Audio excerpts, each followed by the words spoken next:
Welcome to Item Inc. We're here to help with all your printer needs. If you have any questions or want to see specific topics covered, drop a comment below. Also, don't forget to hit that subscribe button. Let's jump right in.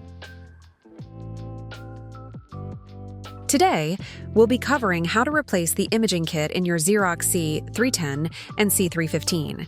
For detailed information on compatible models, error codes, and links to replacement parts, check the description below. Let's get started. Turn off the printer and unplug the power cord from the electrical outlet. Grip both sides of the front door and pull it down to open.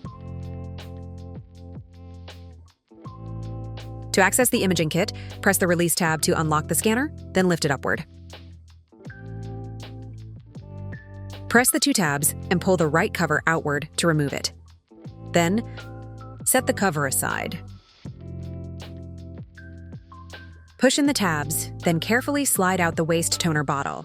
Avoid dropping it to prevent toner spills.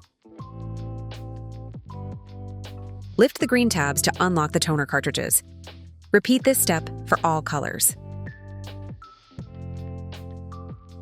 Lift the blue latches on each side to unlock the imaging drum kit. Slowly pull both blue latches outward until they stop.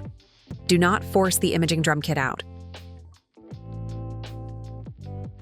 Press and hold the two green handles on each side along with the blue latch on the right. Then slide the imaging drum kit out to remove it.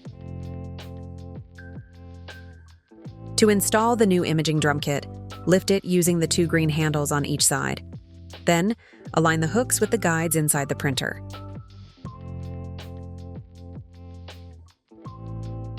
Once the hooks on both sides are aligned, carefully slide the imaging kit into the printer. It should click into place when properly secured. Lower the two blue latches to lock the imaging kit in place.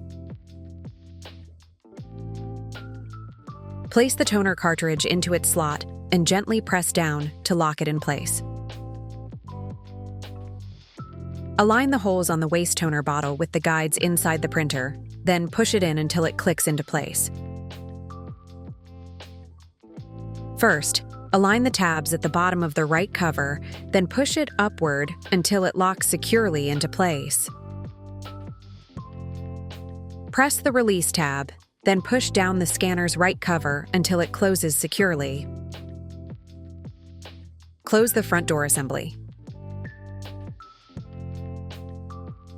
Firmly plug the power cable into both the printer and a power outlet.